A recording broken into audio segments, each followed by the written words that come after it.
네, 안녕하세요. 이원재입니다. 6월 4일 수요일 이원재 끝내주는 경제 라이브 시작하겠습니다. 우리 맨날 밥 먹잖아요. 근데 갑자기 쌀이 없어졌다고, 쌀이 부족해가지고 못 산다고 생각해 보세요. 그럼 어떻게 되는 건가? 그 일이 지금 일본에서 일어났잖아요. 이미 그런 일이 우리한테도 일어날 수도 있는 거 아닌가 하는 생각이 들어서 오늘 우리 농업에 대해서, 우리 먹거리에 대해서 좀 집중적으로 얘기 나누는 시간을 한번, 그리고 그것을 정치와 엮어서 한번 얘기를 나눠보려고 하니까 재밌을 거니까 끝까지 들어주세요. 임미애 더불어민주당 국회의원, 전국 농어민 위원장님 모시고 이야기 나누겠습니다. 안녕하세요. 어서 오세요. 네, 안녕하세요. 반갑습니다. 네. 아유, 드디어 여기 끝내주는 경제 모셨네요. 네, 네. 지난번에 한번 통로에서 뵙고서 한번 꼭 나오고 싶었습니다. 제가 네. 농업 얘기를 네. 다뤄주는 유튜브 컨텐츠가 그렇게 많지 않아서 네. 꼭 오고 싶었습니다. 아, 감사합니다. 그러니까 임미애 의원님께서는 대구 경북 지역에서 네. 활동을 하시면서 정치를 또 하셨고 네. 하셨고 또 농업하고 관련된 활동을 그 그렇죠. 전에는 또 계속 네. 하셨고. 제가 내려서 농사짓고 산 건 92년도부터 네. 그러니까 꽤 오래됐죠. 그리고 2006년도에 이제 열린우리당 군의원으로 정치를 시작했으니까 지방 정치에 대해서 그래도 나름 경험이 있고, 거기다가 이제 제가 어쨌든간 농사 짓는 게 제 밥벌이였으니까 네. 농업에 대해서는 한 30여 년 정도 뭐 이래저래 관심도 좀 있었고 저한테는 굉장히 익숙한 분야인 거죠.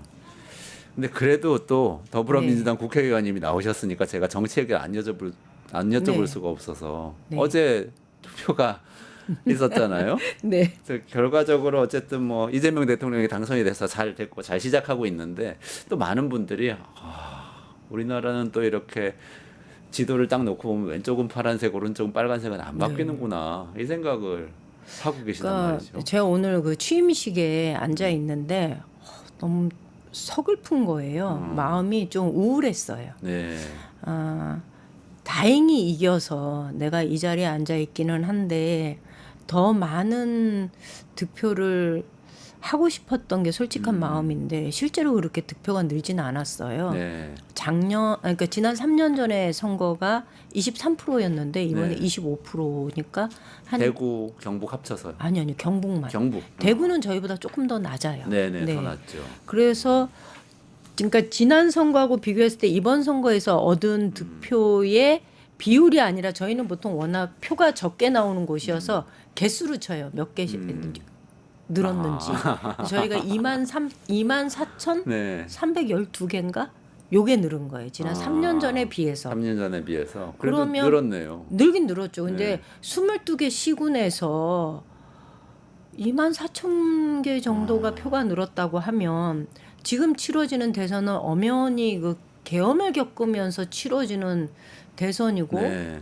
저쪽 당에 분명히 페널티 사유가 있는 건데 그렇죠. 이 상황에서도 어떻게 계엄을 선포한 정당을 찍을 수 있지라는 것이 제 마음에는 아직 그게 정리가 잘 안 되는 거예요. 그런데 그러다 보니 좀 많이 우울한 거고 그래도 표가 조금 늘었으니 다행이다 이렇게 얘기하는 분들도 계시지만 실제로 대구 경북의 경우는 선거라는 게 양극단에 있는 거, 극단이라고 그러면 그렇지만 죽어도 이 정당을 찍는 사람과 죽어도 이 정당을 못 찍는 사람들의 중간에 있는 중도층을 겨냥해서 선거운동을 해야 되는데 네네. 저희는 이 중도층이 없는 거예요. 경북 지역이에요. 네, 그러니까 고령화되어 있고 그 외부와의 교류는 굉장히 제한되어 있고 도시 전체가 정체되어 있고 이러다 보니까 유동성을 발휘할 수 있는 중도층도 없고 선거운동을 해도 그 정도인 것 같고 안 해도 그 정도인 것 같은 느낌이 드니까 지난 세월 내가 뭐 했지 이런 생각을 좀 하게 되죠. 근데 의원님은 의회에는 네. 진출도 하셨었잖아요. 선거를 통해서. 그때는 어떻게 설득하셨어요? 그러니까 이게 이런 거예요. 지방의원은 정치인이라고 보지 않아요. 그래서 제가 군의원에 출마했을 때도 뭐 지방에 조그만한 그 살림 산다 생각하니까 찍어주셨고, 그건 민주당이라도 찍어주시는 네, 찍어주셨고, 그리고 그 중대선거구제니까 3명이면 되는 그렇죠. 거잖아요. 네네. 그리고 두 번째 할 땐 제가 1등으로 당선이 됐는데 그때도 뭐 일 시켜 보니까 뭐 빨갱이 그러지만 실제로 민주당이어도 일하는 거는 훨씬 더 국민의힘보다는 주민들하고 소통도 잘하고 어떤 민원도 이렇게 피드백이 빠르고 네네. 이러니까 뭔가 이 성과를 내기가 좋은 게 기초의원이거든요. 그리고 그다음에 도의원 할 때도 제가 당선이 되었어요. 네. 근데 국회의원은 이거는 이제 정치로 들어가는 거예요. 아. 그리고 대통령 선거는 더더욱 그렇고 그래서 완벽한 진영 논리에 의해서 투표를 하는 게 이 국회의원과 대통령 선거인 네. 거죠. 국회의원 선거에서도 근데 민주당이 몇 분이 당선이 됐었잖아요. 몇 년 전에 선거에서는. 아니요. 국회의원 선거에서는 경북에서는 한 명도 없었고 대구에서만 있었나요? 대구에서 김부겸 전 총리가 한 번 당선이 됐고 아. 홍일학 의원이 무소속으로 당선이 되었죠. 무소속이었군요. 그때는. 그래서 그렇게 두 번 당선된 사례가 있고 네. 그 외에는 한 번도 없어요. 앞으로 어떻게 하실 겁니까? 고민 좀 해봐야 될 것 같습니다. 뭐 답답한 얘기는 또 해법을 찾아보기로 하고요. 네. 오늘은 더 중요한 해법을 찾아야 될 이야기로 한번 넘어가 보도록 하겠습니다. 농업 이야기인데요. 네. 농업 이야기 뭐 식량 이야기예요. 그러니까 우리 먹거리 얘기잖아요. 근데 사실 요것하고 관련해서 우리가 기억하는 현안은 양곡관리법이었거든요. 양곡관리법도 이제 윤석열 대통령 당시 대통령 거부권을 행사했던 네. 법 중에 하나였고 민주당에서는 지지를 했는데 지금 이재명 대통령이 당선됐기 때문에 요거는 탄력을 받을 것 같이 이제 좀 추측을 하고 있는데요. 저희들은. 네. 근데 이제 국민들이 헷갈리는 게 있어요. 항상 우리 쌀이 남는다고 네. 들어봤거든요. 계속해서. 근데 쌀이 계속 남는데 양곡관리법을 개정해서 농민들을 쌀 농사를 더 지원을 해주면 쌀이 더 남을 거 아닌가 네. 하는 생각을 계속 하게 되거든요. 그렇죠. 뭐 아니 물건이라는 게 소비자의 수요에 맞추어서 생산이 되는 게 맞고 그거에 의해서 가격도 결정돼야 되는데 왜 쌀은 생산자가 마음대로 생산해 놓고 가격이 일정하게 보장이 안 되면은 국가 보고 그걸 사라고 해? 이거는 시장 경제 원리에 안 맞는 거 아니야? 네네. 네, 그래서 이제 일반적으로 저희 그 뭐 공무원들도 그렇고 이거 또 국힘 쪽에서도 그렇고 그래서 반대하는 목소리가 네. 크죠. 그런데 이제 양곡관리법의 내용은 크게 두 가지인데요. 네. 하나는 저희가 쌀 재배 면적이 넓어요. 네. 그래서 쌀 생산이 과잉되는 거 맞아요. 네. 그런데 이 쌀 생산이 과잉될 수밖에 없었던 근본적인 이유가 또 있는 거예요. 뭐냐면 우리나라 그 농가 인구의 상당수가 고령화되어 가지고 네. 쌀 농사 아니면 사실 딱히 지어서 먹고 살 만한 게 없어요. 아. 쌀 농사는 99%가 기계화가 다 되어 있어요. 아. 그러니까는 요즘 농사를 쌀 농사는 전화로 짓는다 이런 얘기가 나올 정도로 전화로요? 네. 무슨 얘기죠? 법인 영농 법인들이 보통 네. 농기계를 여러 개를 가지고 있으면서 네. 모내기철에 모 심어라 그러면 와서 모 심어주고 아. 약쳐라 그러면 공동 방제해서 약쳐주고 수확기대에서 이제 컴바인이나 이런 거 농기계 작업단이 쫙 들어와서 농민은 수확을 전화해서 이렇게 네, 그러니까 시키기만 한다. 네, 실제로 농민들이 네. 이 논농사의 경우 이 노동 일수가 굉장히 적고 그리고 그러다 보니 노인들이 농사짓기 딱 좋고 네. 그러니까 다른 작물로 전환하지 않아도 농사짓기도 수월하고 거기다가 안정적으로 국가가 이것을 수매해 주기도 하고 하니까는 그냥 쌀 농사를 계속 지었던 거예요. 그래서 네. 쌀이 과잉이 됐던 거 맞아요. 그런데 양국관리법에 저희가 지난번에 거부권 행사됐던 그 법에 담긴 내용 중에 하나는 재배 면적을 일단 조정하자. 이 많은 농지에 그중에 한 일정한 부분 과거 경험에 비추어 보면 문재인 정부 당시에 한 3만 헥타르 정도만 네. 다른 작물로 전환하자. 왜냐하면 우리는 쌀 이외에 다른 곡물은 자급률이 너무 낮다. 네. 네. 거기다 조사료 같은 경우에도 대부분이 수입을 하니까 그것에 대한 부담도 크니 한 3만 헥타르 정도만 따로 분리를 해서 다른 작물로 하면 쌀은 안정적인 그 수요와 공급이 어느 정도 맞아 떨어질 거고 그러니까 재배를 면적을 조금 분리하는 거 생산을 조정하는 것부터 먼저 하자 첫 번째. 그다음에 두 번째가 그럼에도 불구하고 혹시 기후의 문제로 해서 어느 해는 대풍이 들 수 있잖아요. 생산량이 많아져서 가격이 떨어지는 시점이 되면 정부가 판단하자였어요.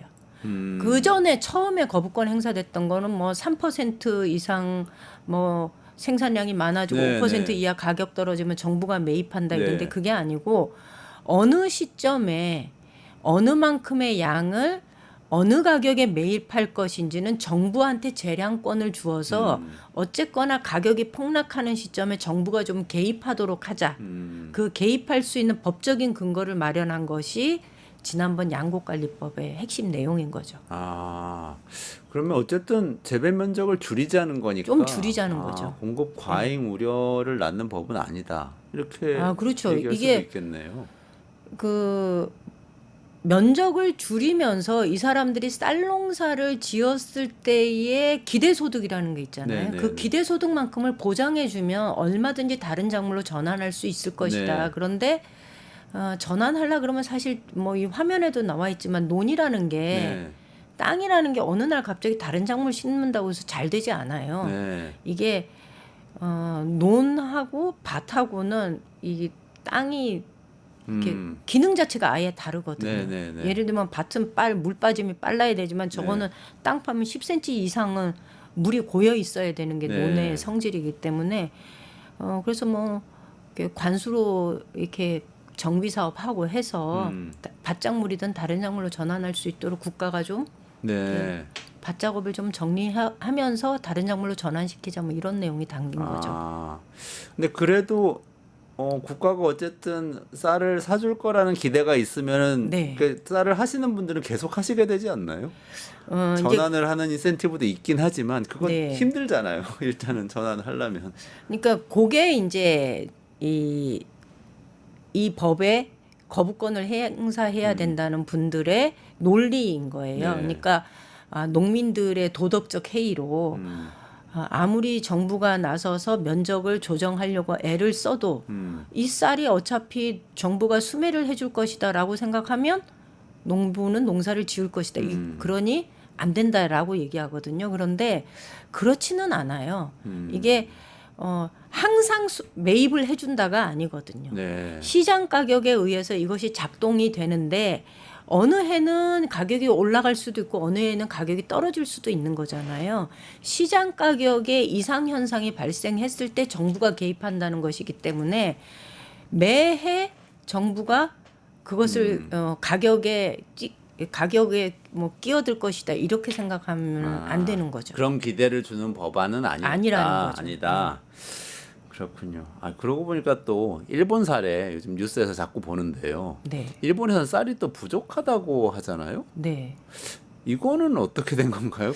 그러니까 일본이 지난 23년도에 기후가 문제가 좀 있었어요. 네. 예, 뭐 그게 이런 거예요.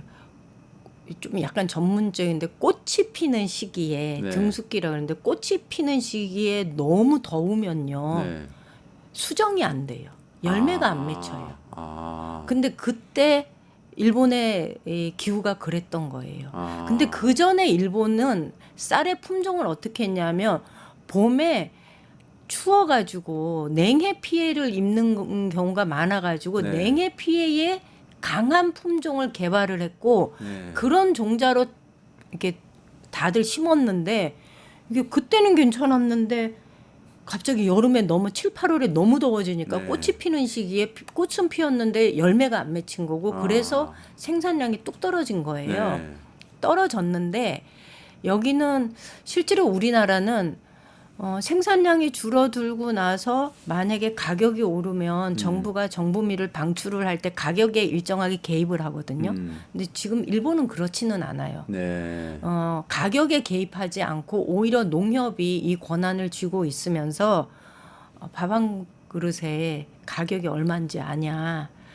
뭐 커피 한 잔 값보다 안 된다. 그러니 적정한 가격은 이 정도이다라고 얘기를 하면서 가격을 떨어뜨리려고 하지 않고 그냥 물량은 계속 정부가 비축한 물량은 계속 방출을 하고 있는 거죠. 네. 그러니까 가격은 그대로 유지된 상태에서 지금 일본 정부의 정책은 공급을 좀 안정적으로 해서 매대에 쌀이 없어서 네. 소비자가 불안해하는 일은 만들면 안 된다라는 기조에서 정책을 펴는 거지. 네.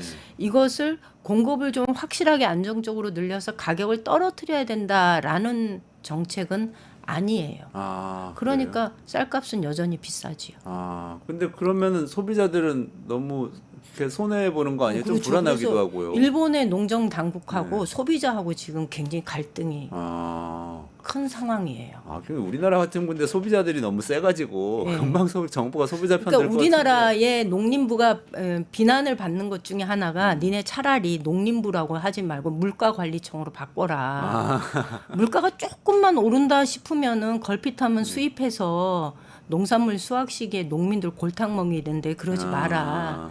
그러니까 원래 마늘 수확 시기를 한 달 정도 앞두면 그만큼 시장에 마늘이 없다는 소리잖아요. 네네네. 한 달 뒤면 마늘이 수확되니까. 네. 그러면 당연히 마늘 가격이 조금 올라요. 네. 그런데 정부는 그동안 윤석열 정부는 소위 할당 관세 그래서 저율 관세로 해서 그 한 수확을 한두 달 앞둔 시점에 수입을 하는 거예요. 그럼 이게 들어오는데 시간이 걸리거든요. 네네네. 그리고 들어오는 시기하고 얘네들이 들어왔다고 해서 이게 곧바로 시장에 방출되는 게 아니거든요. 그럼 이 수확 시기하고 이게 딱 맞물리면 국내산 농산물 가격이 폭락을 하는 현상이 지난 3년간 해마다 벌어졌던 거예요. 계속 그랬어요? 예, 예. 아니 갑자기 의원님 대파 파동이 생각이 납니다. 맞아요. 지난 총선 앞두고 그것도 그런 건가요? 그때 물가 점검하러 나갔잖아요. 네. 윤석열 전 대통령이 대파 보고 하여튼 뭐 옆에서 누가 잘못 보고했는지 네. 이 정도면 가격 합리적이네 하면서 터무니없는 맞아요. 가격을. 근데 그게 원래 그 당시에 3천 얼마인지 뭐 한 4천 원 가량 했는데 다른 마트에서는 그렇게 했는데 그 마트에서는 뭐 어떤 사전 작업이 있었는지 800 얼마에 네네네. 팔았던 870 거예요. 원인가 그러니까 이게 뭐 적당한 그랬죠. 가격이지 이렇게 됐잖아요.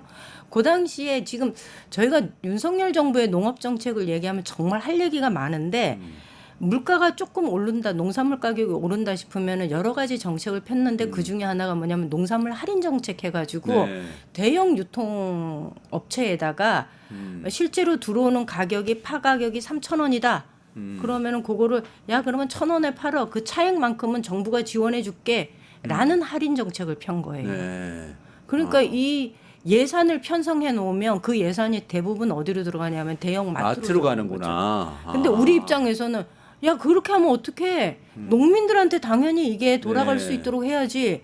농민들은 이게 사실 유통 과정에서 발생하는 문제이기도 하거든요. 네. 농민들한테 일정하게 그 예산에 지원이 돌아가야 되는데 이게 오로지 대형 유통마트 유통업체에만 들어간다면 문제 있는 거 아니야라는 문제 제기를 저희가 계속 네. 했던 거죠. 마트에서 농민들한테 살 때 비싸게 사서 싸게 파는 건 아니고요. 싸게 파는데 차액을. 근데 우리나라가 네. 이 뭐 유통에 문제가 조금 있잖아요. 네. 다들 그런 얘기 하잖아요. 그래서 보통 밭대기라 그래요. 밭 네. 전체로 상인이 들어와서 거래를 해요. 그러고 네. 나서 작업을 상인이 해서 상인이 작업해간 것을 경매로 붙이거나 유통을 하기 때문에 네. 특히 또 대형 유통업체 같은 경우에는 회사가 자체에서 MD를 고용해서 네. 현장에 와서 그냥 밭에 있는 파, 마늘, 양파 이런 걸 매입을 해요. 네. 그러니까 굉장히 싸죠. 농가는 그렇게 파는 이유가 뭐냐면 싸더라도 네. 나이가 있잖아요. 그러니까 사람 인력을 구하기도 너무 어렵잖아요. 인건비가 또 너무 비싸잖아요. 네. 사람 사가지고 그거 캐서 건조 작업하고 하려고 그러면 너무 일이 많은 거예요. 그러니까 그럴 바에는 내가 조금 덜 벌고 그냥 그런 대형 상인들한테 그냥 밭대기로 파는 거죠. 그런 그 과정에서 마진은 이제 그런 유통업체가 챙겨가는 거예요. 그러면은 그러네. 마트에다 보조금을 주고 좀 더 비싸게 사라고 해도 유통업체에서 비싸게 사게 되는 네, 거겠네요. 그렇죠. 마트 입장에서는. 그렇죠. 그러면 어차피 뭐 마트나 중간 유통업체나 다 거기가 이득인 거기가 거고 농민들은 농민한테는 밭대기를 이미 다 팔았고. 예산을 지난번에도 뭐 50억이니 65억이니 책정을 해도 농민한테는 그게 전혀 안 돌아가요. 그렇게 되는군요. 아니 말씀을 하셔서 그거 안 그래도 여쭤보려고 그랬는데 아까 전화로 쌀농사 짓는다는 말씀하고 네. 또 지금처럼 농민들이 다 이거 포장해서 팔고 이거 하기 어려니까 밭대기를 그냥 다 팔아 버린다는 것하고 네. 다 이게 인구 문제하고도 관련이 있는 거 아닌가요? 그래서 그렇죠. 요즘 제가 듣는 얘기들은 외국인 노동자 뭐 얘기 이번에 대선에서도 뭐 외국인 최저임금 차등 적용해야 된다 이런 네. 논란이 막 있고 그랬잖아요. 이준석 네, 네. 후보가 주장해서. 근데 그게 다 사실은 농촌하고 밀접하게 관련이 있다. 외국인 노동자들이 거기 가서 다 일을 하고 있고 이 사람들 없으면 일이 안 되기 때문에 맞아요. 네. 그 임금 같은 게 이슈가 된다. 그런 얘기가 있더라고요. 맞습니다. 지금 외국인 근로자 아니면 농촌 현장은 수학이나 뭐 이런 거를 제대로 할 수 없는 상황이고요. 단적인 예로 이번에 창녕에서 지금 양파를 수확하는 시기거든요. 그런데 여기에 지금 법무부에서 민원이 들어가니까 불법 체류 노동자들 단속한다면서 단속을 나오는 거예요. 그러니까 갑자기 오니까 몇 번 잡혀간 경험이 있고 그러니까는 일꾼을 못 구해가지고 네. 그렇게 되면 농민은 굉장히 난감한 상황이 벌어지거든요. 네. 저희한테 민원 전화가 좀 많이 왔었어요. 그래서 아. 농림부도 알고 있고 법무부도 그걸 알아요. 그런데 네. 요게 꼭 신고가 들어가는 거예요.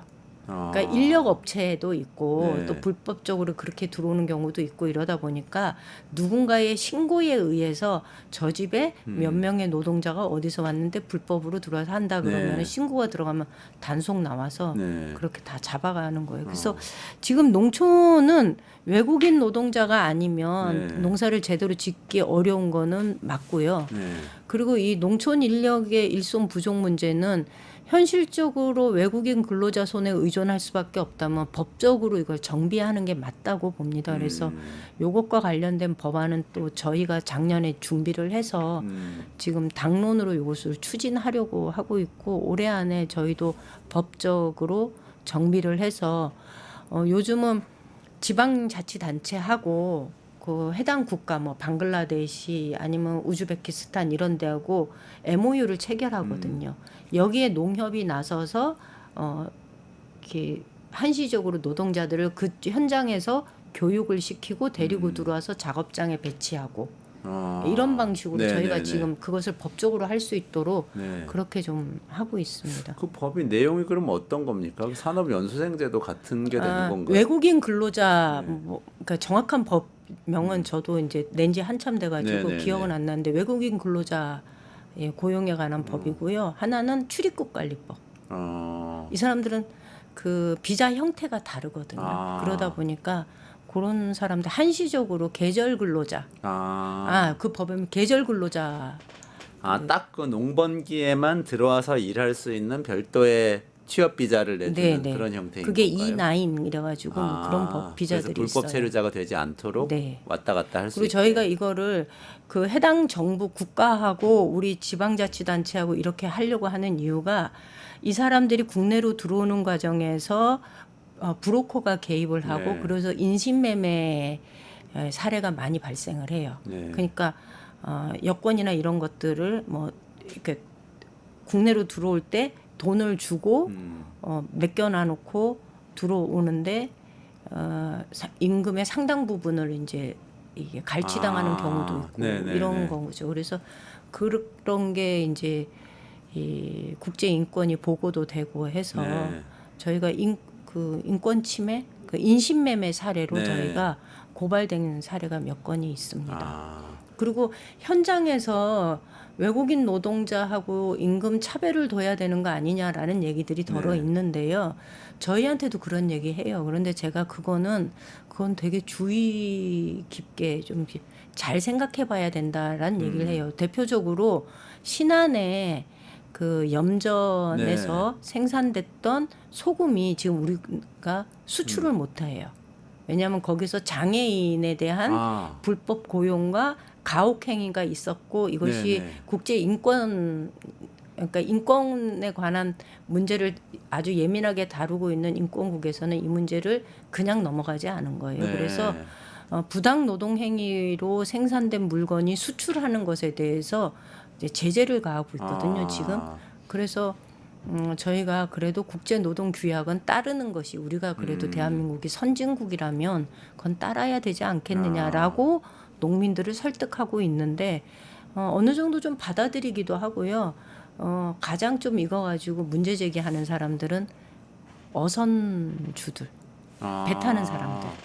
어민들도 외국인 노동자 많이 없으면 써요. 안 되는군요. 네, 많이 써요. 많이 쓰는데 요게 이제 약간 제재가 있다 보니까 네. 이거를 법적으로 좀 정비해 달라 이런 요구들이 많지요. 근데 이게 근본적으로 농업하고 어업이 우리나라에서 우리나라 사람들이 사실상 노동을 해가지고 할 수가 없는 상황이면은 이게 지속되기가 어려운 거 아닌가요? 외국인들을 계속 들여오는 게 바람직한가? 그런 면에서 하는- 본다면 네.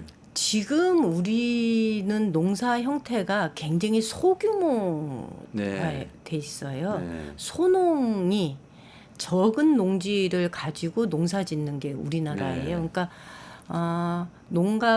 하나의 농가가 보유하고 있는 농지가 1.5헥타르라 네. 그러거든요. 1.5헥타르면 평수로 치면 4,500평이에요. 네.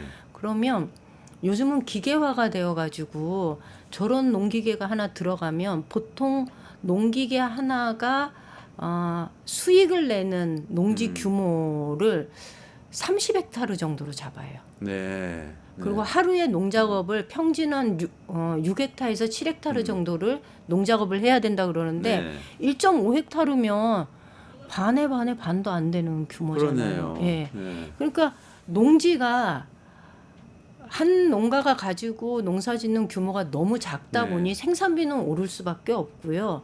그리고 농기계는 다 보유를 하고 있어야 되고요. 네.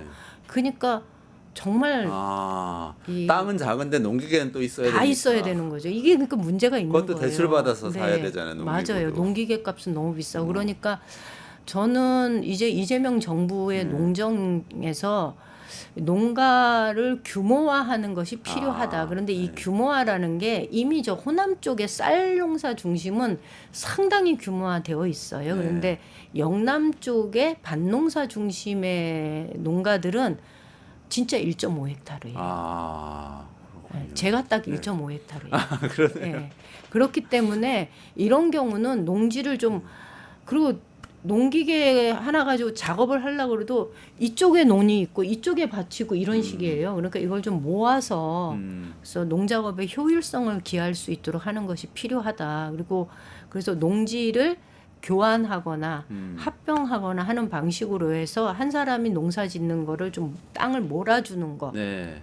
이게 반드시 필요해요. 근데 그거는 어떻게 합니까? 소유가 지금 다 따로따로 돼 있는데 어떻게 교환하면 되죠. 그러니까 교환해서? 옛날에 그 농지 정리할 때 그렇게 했어요. 네. 길을 내려고 하면 나도 요만큼 내고 너도 요만큼 내고 서로 조금씩 손해 보면서 이 논의 규모를 딱딱 이렇게 만들어 놓고 나면 내 땅이 줄은 것 같지만 실제로 농사 지을 때는 훨씬 더 생산성이 높아지거든요. 그래서 농지를 규모화하고 집적하고 하는 게 필요한데 그러기 위해서 뭐 분합이나 합병이나 교환이나 이런 것들을 하자라는 게 저희 이번에 농정 공약에도 들어가 있고요. 그래요? 이거 반드시 해야 된다. 안 그러면 지금의 소농 규모를 계속 유지한다면 평당 생산비는 계속 올라가고 그러면 소득은 떨어질 수밖에 없고 네. 인건비는 너무 많이 들어가요. 아, 그리고 기계화가 될 수 있는 게 되게 많은데 농지가 요만하면 기계를 할 수가 없어요. 그렇죠. 예. 맞아요. 그래서 규모를 좀 키우자라는 거죠. 근데 어떤 분들은 그게 아이고 뭐 다 협의하고 조정하고 이런 거 교환하고 이런 게 어렵지 않냐 그러면서 네. 자본이 들어와 가지고 어르신들이 이제 농사를 못 짓게 되면은 기업 농을 하는 게 더 나은 거 아니냐 이렇게 얘기하시는 분들 있어요. 그럼 규모화는 할 수 있잖아. 다 매입해서 그런 방법은 이제 그런 게 되는 경우도 있어요. 네. 그러니까 농사라는 거, 농업 정책이라는 거는 하나의 정책을 전국적으로 똑같이 시행하는 건 불가능해요. 네. 제가 볼 땐 이미 문경에도 그런 형태가 있어요. 네. 논농사 짓는 경우가 논이 그 평야지대처럼 광범위하게 펼쳐져 있으면 이 사람의 논, 저 사람의 논 다 모아가지고 영농 법인 구성해서 그 법인의 젊은 사람들 채용해서 이 사람들이 농기계를 가지고 농작업해서 이 농민들한테는 소득만 돌려주는 방식으로 네. 이런 방식으로 농사 짓는 데도 있어요. 근데 그런 게 되는 곳은 그렇게 하면 되고 네. 그런 게 안 되는 곳은 다른 방식으로 또 해야 되는 거예요. 그리고 농지를 집적화하는 거 이렇게 합쳐두는 거는 시간은 좀 걸려요. 그렇지만 이게 꾸준히 그런 방식으로 그래서 내 논을 여기 있는 논을 팔고 저쪽에 있는 논을 사서 저쪽에 있는 내 땅하고 합치고 싶다 그러면은 그렇게 할 수 있도록 네. 일정한 뭐 농지 관리 기구가 그 역할을 해주면은 시간은 걸리지만 그래도 저는 이게 꼭 필요하다 이렇게 보는 거죠. 지금 그런 농지 관리 기구가 있습니까? 없습니다. 아, 그런 역할을 하는 하자라고 기구가 하는 거예요. 필요하다는 거. 네, 그게 네. 공약에 있는 건가요? 예, 저희가 공약 중에 한 줄로 이렇게 집어넣었죠. 그 농지은행하고는 다른 건가요? 아, 좀 달라요. 농지은행은 그야말로 국가가 농지를 매입을 해서 내지는 뭐 내가 농사짓기 어려워 상속을 받았는데 농사짓기 어려우면 그거를 이제 가지고 와서 필요한 사람한테 그것을 빌려주는 제도가 네. 농지은행 제도. 아, 좀 취지가 완전히 다르군요. 네, 좀 달라요. 만약에 그렇게 좀 규모화하면은, 아니 저 최근에 저희 방송에서 AI도 많이 다루거든요. 근데 네. 자율주행이 세계에서 가장 뛰어난 곳은 우리 다 테슬라 뭐 이렇게 많이 네. 생각하는데 사실 농기계 만드는 그 존디어라는 회사가 또 자율주행이 그렇게 맞아요. 발달했다고 그러더라고요. 그런 것도 도입할 수 있게 되는. 그러니까 건가요? 저희가 이거를 1.5헥타르 가지고는 안 된다. 조금 더 규모화하자. 그리고 언제까지 외국인 노동자 손 빌리지 않으면 뭘 못한다라고 얘기를 하면 안 되는 거잖아요. 근데 뭐랄까 과학기술은 고도로 발달하고 있는데 이 고도로 발달한 과학기술이 농업에서만 예외라면 네. 이 농업이 예외라는 얘기는 그러면 농업이 산업으로 전환하는데 한계를 가질 수밖에 없고 네. 이러면 젊은 사람들이 안 들어와요. 아, 그렇기 때문에 저희는 과학기술의 발전을 따라가는 것이 농업의 접목이 되어야 되고 그렇게 하려면 AI도 들어와야 되는데 존디어가 트랙터 네, 회사거든요. 거기 주가가 엄청 네, 그렇더라고요. 잘 나가요. 그리고 네. 여기는 그러니까 자율주행이라는 게 어쩌면 그 자동차나 뭐 드론이나 이런 데서만 필요한 게 아니라 실제로 농작업 하는데 굉장히 필요하거든요. 네. 예를 들어서 토마토를 따야 되는데 색채 감별하는 기계를 얹어서 네. 쭉 가면서 빨간 색채가 뭐 요만한 토마토의 한 80%가 빨갛다 그러면 따라는 명령만 넣어 놓으면은 아, 자기가 그럼 바꿔랑 인공지능이 다 찾아가서. 다 찾아가면서 다 따거든요. 네. 굳이 사람이 하지 않아도 되는 거거든요. 그럼 고령화를 굳이 걱정을 안 해도 되는. 안 해도 되죠. 그러니까 아. 색채 감별이라는 기술은 굉장히 오래됐어요. 그러니까 쌀 도정을 할 때 네. 약간 누런 쌀은 골라내는 기술이 있거든요. 네. 지금 정미소 가면 다 그런 기계가 네. 있어요.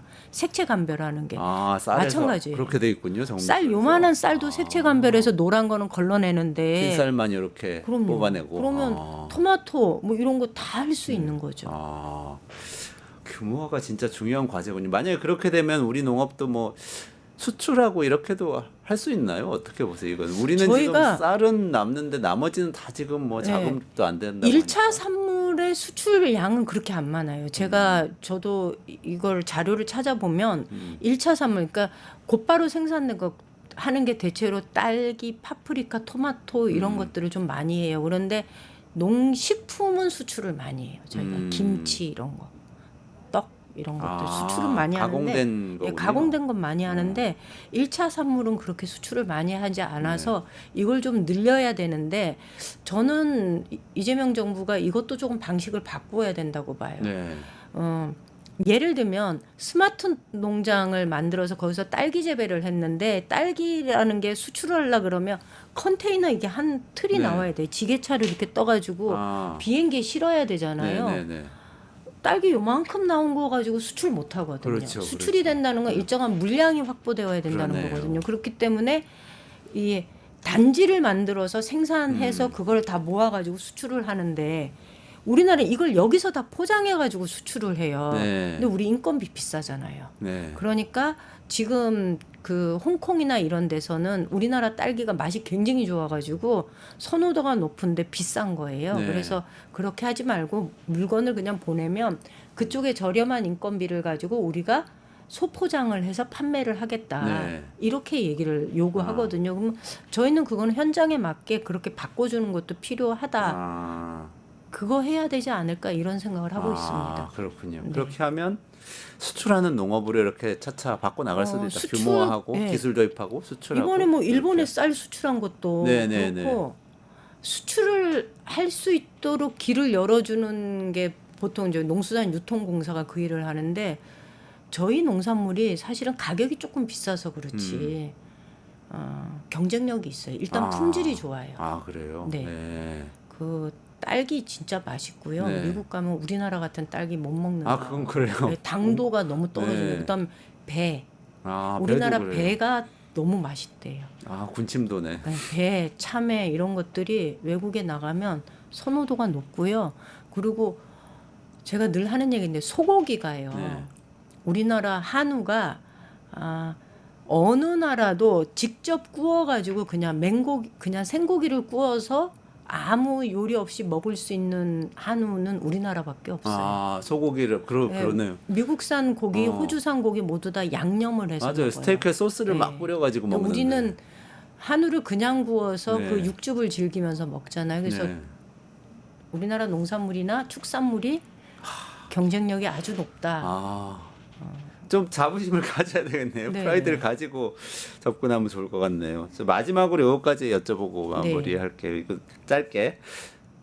그 농촌 기본소득, 네. 농민 기본소득, 기본소득이라는 게 이게 지금 이재명 대통령이 지금은 얘기 많이 하는 것 같은데 이렇게 네. 성장해 오면서 굉장히 많이 그 저거- 실행도 하고 네. 실험도 많이 했잖아요. 저거 뭐라 그러지? 욕하는 사람들은 저거 돈을 저거 어떻게 감당하려고 저렇게 퍼주기 네. 하냐 이러는데 일단 저는 법안을 발의해 놨어요. 어떤 법안입니까? 그 농어촌 기본소득에 네네네. 관한 법안을 아, 해놨어요. 저는 그리고 아. 기본소득 문제예요. 네. 원래는 아니었는데 네.